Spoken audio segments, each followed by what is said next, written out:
Nah, dari situlah kemudian berkembang. Tapi yang saya ingin katakan begini, pertama-pertama kendala yang kita dapatkan itu kata-kata negatif. Sudah banyak pesantren yang didirikan. Kenapa harus mendirikan? Apalagi kita tempatnya di tengah hutan. Apakah ada di santrimu? Nanti tuh. Apakah ada di muridmu? Siapa yang mau pergi ke sana? Nah, saat itu saya mengatakan begini. Itu juga mungkin jawaban dari banyak pertanyaan. Kenapa Ustadz Yamril mendirikan lagi pesantren? Padahal ada rumah Quran. Ada rumah Quran. Kenapa bukan rumah Quran? Ada Lubus Salam. Kenapa itu bukan itu yang dikembangkan? Bukan itu yang dilanjutkan? Apalagi di tengah perjalanan banyak kata-kata yang tidak sesuai lah, yang merendahkan, yang membuat, yang melemahkan kita dalam berjuang. Mungkin itu semua jawaban mental. Termasuk begini.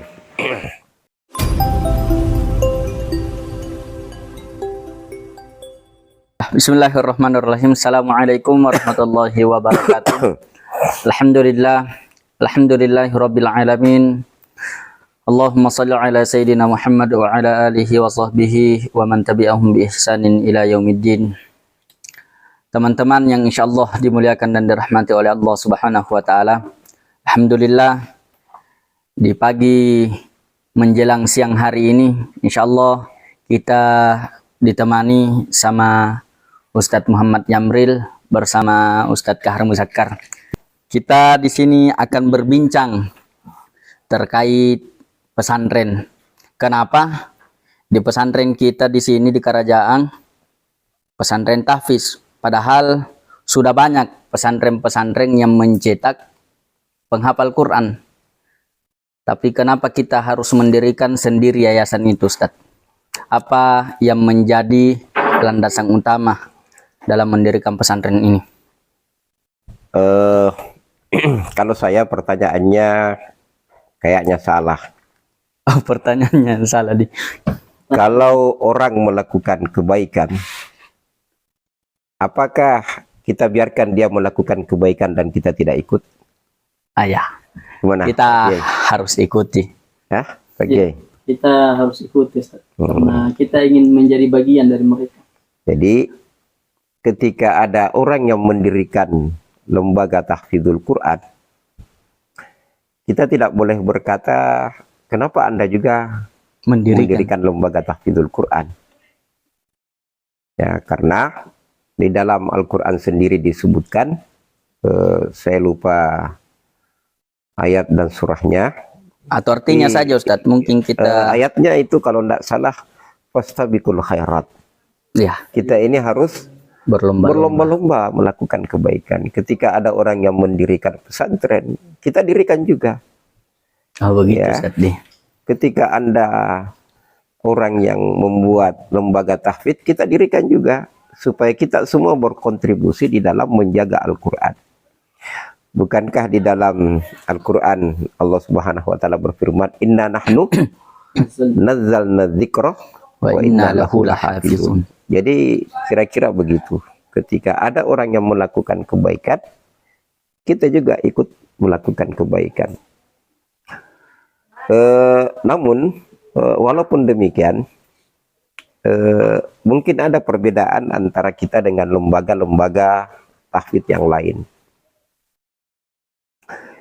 Kita itu terinspirasi bahwa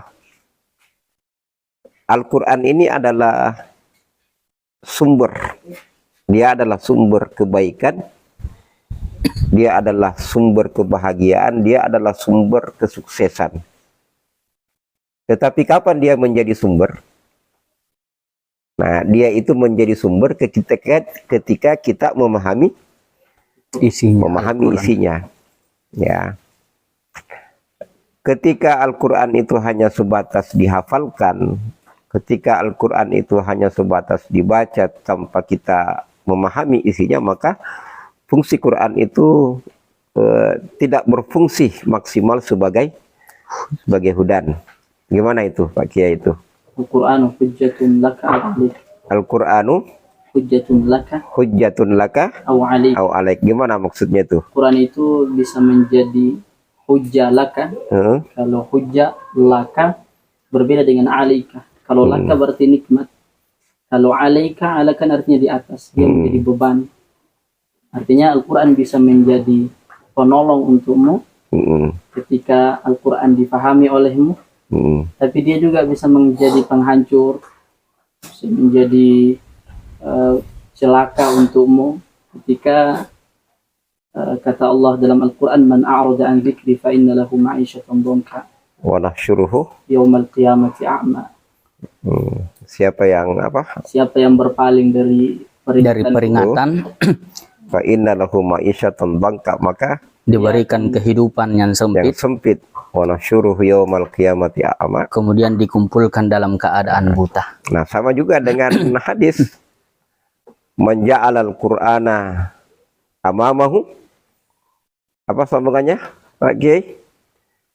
Man ja'alal qur'ana amamahu qadahu ilal jannah wa man ja'alal qur'ana khalfahu saqahu ilan nar. Saqahu ilan nar. Nah, siapa yang menjadikan Al-Quran itu di depannya, maka Quran itu akan menuntunnya menuju surga. Tetapi siapa yang menjadikan Al-Quran itu di belakangnya, maka Al-Quran itu akan mendorongnya dia masuk ke dalam neraka. Jadi itu yang pertama cita-cita kita, bahwa kita di sini bukan sekedar mencetak ya anak-anak menjadi penghafal Al-Quran.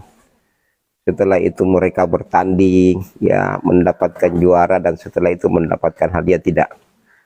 Ya, kita ingin agar anak-anak ini menghafalkan Al-Quran, tetapi dalam waktu yang bersamaan mereka juga memahami isi Al-Quran. Selanjutnya Ustadz, dari awal-awal santri, kan dulu kita tahu waktu tahun pertama didirikan, itu santrinya kan baru 1 orang, Sobri, Ananda Sobri, beberapa bulan. Baru kemudian ada Saifuddin, ada Hengki Kurniawan.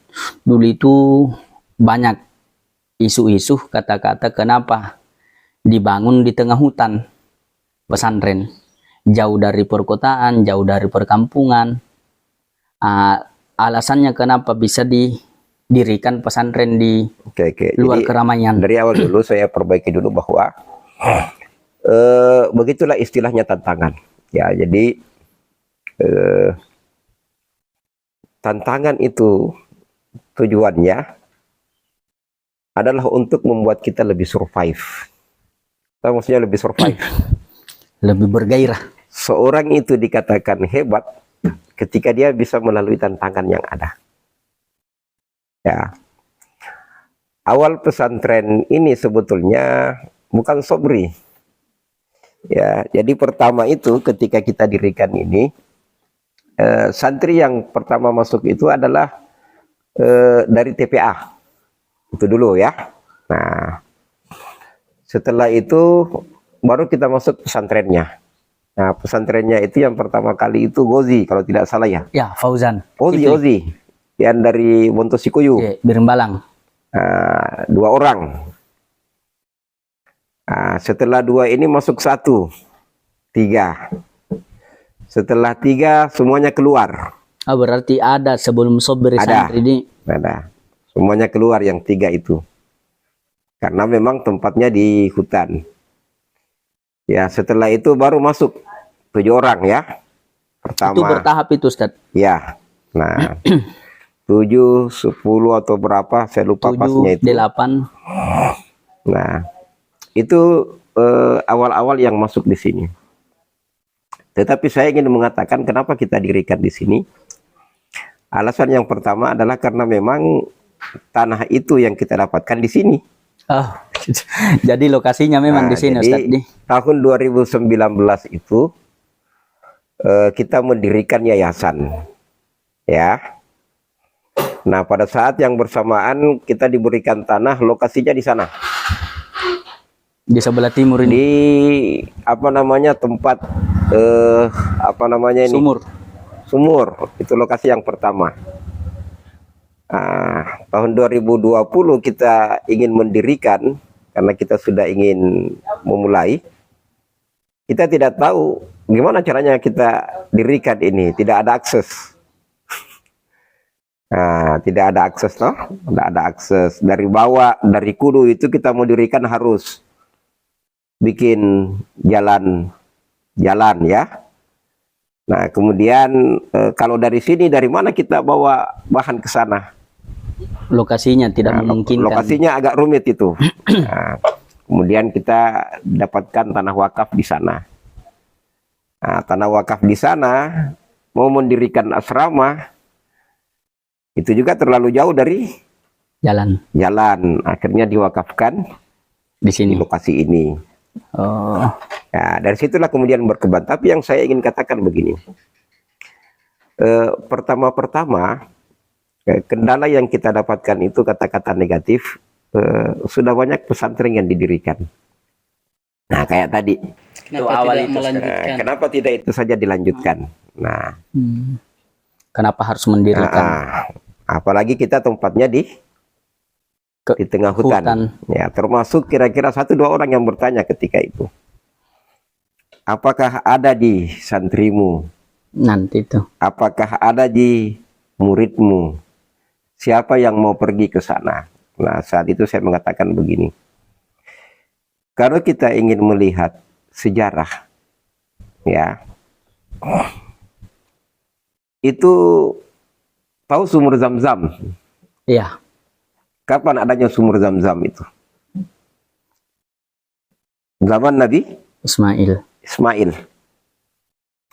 Nabi Ismail ke Nabi Muhammad itu berapa tahun? Itu tidak kurang dari 1.500 tahun. Kalau Ribuan tidak salah. tahun. 1.500 tahun. Jaraknya itu, Ustaz. Jarak. Ya, nanti dilihat lagi di dalam sejarah. Nah, pertanyaannya sekarang, apakah sumur Zam-Zam yang ada pada zaman Nabi Ismail itu utuh sampai zaman Nabi Muhammad? Hah? Tidak Tidak. tertimbun Nah, dia. dia pernah tertimbun. Ya, dia pernah tertimbun selama berpuluh dan Ribuan beratus-ratus tahun. Kapan dia mulai digali? Ditemukan kakek Nabi SAW. Kakek Nabi Shallallahu Alaihi Wasallam. Nah, kemudian berlanjut terus ya. Nah, saya katakan kepada teman-teman yang bertanya bahwa kalau di kerajaan itu sudah ada sumur, pasti suatu saat orang akan datang. Apa yang dimaksud dengan sumur? Kehidupan. Kalau di pesantren ini ada kiai, selama masih ada kiai di sini, pasti masih ada orang yang pergi Datang. menimba itu air. Ya, Nah, jadi satu lembaga itu yang terpenting dari satu lembaga pendidikan itu bukan fasilitasnya, tapi apanya? kiainya. Kiainya dulu. Pernah juga disampaikan sama Saya- almarhum Kiai di Kudus. Abang katanya dimanapun kalian berada, tempat itu tidak pernah ditetangi sekalipun di atas gunung. Kalau di situ ada Quran, maka insya Allah itu akan menjadi Kalau orang di yang situ ada Quran, di situ ada ulama, itu pasti dikunjungi. akan dikunjungi. Nah, jadi kembali ke sumur tadi, sumur Zam-Zam. Sudah ribuan tahun, ratusan tahun, ya, dia tertutupi.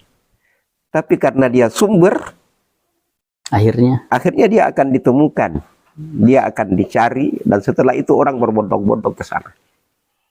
Nah, itu yang menjadi prinsip awal bahwa kita tidak pernah surut dengan pendirian pesantren seberapa banyak pesantren yang ada. Artinya tugas kita akan mendatangkan santri, Bukan mendatangkan santri, tapi kita menciptakan sumur. sumur. Makanya ada anak yang kita kirim ke Sudan, ada anak yang kita kirim ke Turki, ada anak yang kita kirim ke Kudus, anak-anak yang kita kirim ke Jepara, Sulemania, Nganjuk, Gresik, ya. Sekarang akademi, kita ingin menciptakan sumur yang banyak dulu.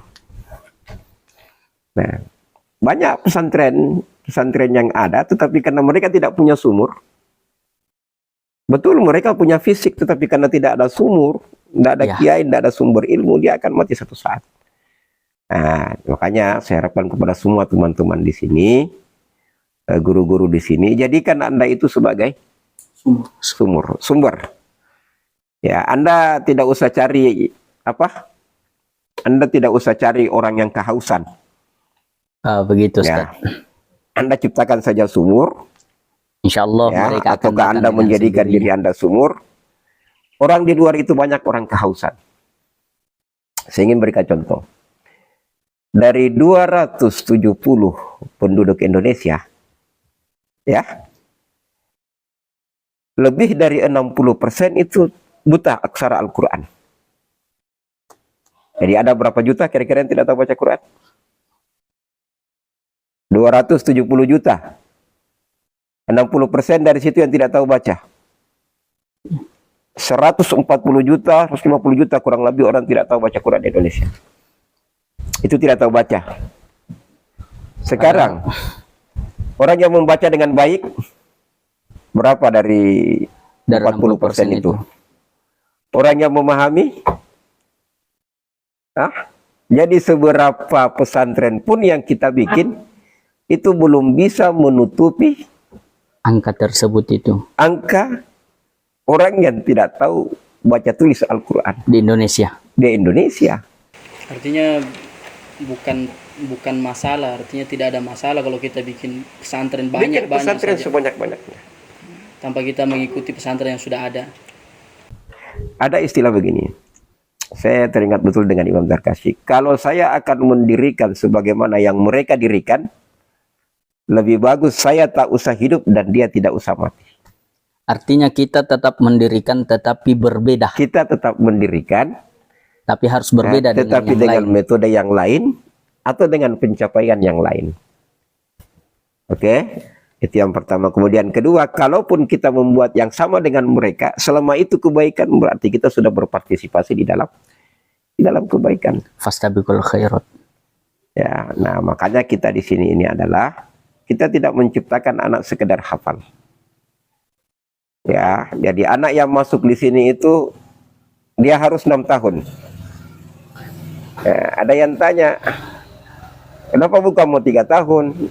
Ya. Saya katakan, Pak, kita sudah umur 40 tahun, berapa Quran dihafal? Ini anak, orang tidak tahu tidak tahu mengaji, mau dipaksa selesai hafalan 3 tahun, kemudian dipaksa menguasai bahasa Arab Inggris 3 tahun. Bagaimana bisa? Anak kita itu belajar bahasa di luar itu sudah 6 tahun sampai sekarang belum tahu. Ya, jadi itu yang punya target kita, bahwa kita mudah-mudahan dalam 6 tahun itu kita berupaya semaksimal mungkin anak bisa baca Quran dengan baik, anak menghafalkan Quran dengan baik, tidak usah terlalu banyak. Berikan mereka bahasa agar mereka memahami Qurannya, dan berikan digital agar dia bisa bersaing dalam dunia global. Dia tidak terkebelakang. Dia tidak terkebelakang. Oke, ya. Gimana Pak Kiai menurut Anda? Itu juga mungkin jawaban Ustaz dari banyak pertanyaan. Kenapa Ustadz Yamril mendirikan lagi pesantren? Padahal ada rumah Quran. Ada rumah Quran. Kenapa bukan Ada rumah Bagus Quran? Salam. Ada Bagus Salam. Kenapa itu bukan itu yang dikembangkan? Bukan itu yang dilanjutkan? Apalagi di tengah perjalanan banyak kata-kata yang tidak Sesuai lah. yang merendahkan, yang membuat, yang melemahkan kita dalam berjuang. Mungkin itu semua jawaban. Menjatuhkan mental. Termasuk begini. Ketika kita ingin membuka di Pelebunging. Hajar Syad, itu Iya. kan sudah mulai. Kenapa di sana? Saya bilang, Bu, menciptakan pemimpin itu sulit. Kalau di sini saya bikin satu, berarti saya menciptakan satu pemimpin lagi. Oke? Iya. Kalau di sini satu pemimpin, nah sudah selesai. Tetapi kalau saya menciptakan di sana, Muncul lagi. saya lagi pemimpin menciptakan satu pemimpin baru. Anda berapa pemimpin yang Anda ciptakan? Berpisahnya putra dengan putri, berapa pemimpin yang lahir? Menciptakan pemimpin itu sulit. Ya, dan memasukkan seorang pemimpin untuk bagaimana dia melewati tantangan sehingga dia bisa survive itu rumit. Itu pelajaran yang tidak kita dapatkan di sekolah. Baru. Begitu Ustaz. Saya tadi malam ditanya, Saya bilang, Ibu, dengan adanya di benteng ini berarti satu lagi pemimpin yang saya ciptakan. Oke? Iya, iya. Kalau kita melihat ada satu pemimpin yang kita ciptakan, pemimpin itu tidak otomatis dia menjadi seorang pemimpin. Dia akan mendapatkan tantangan, dan tantangan itu adalah sebuah pelajaran yang sangat berharga. Dan itu tidak didapatkan Kapan dalam orang kelas. itu menjadi survive? Hebat ketika dia bisa melewati tantangan. Ini pelajaran tidak didapatkan di sekolah. Oke? Saya kira demikian bincang-bincang Terima kita, ya. kasih Ustaz. Alhamdulillah kita dapat pelajaran yang sangat berharga pada siang hari ini. Insyaallah syukron. Jazakallahu khairan. Assalamualaikum warahmatullahi wabarakatuh.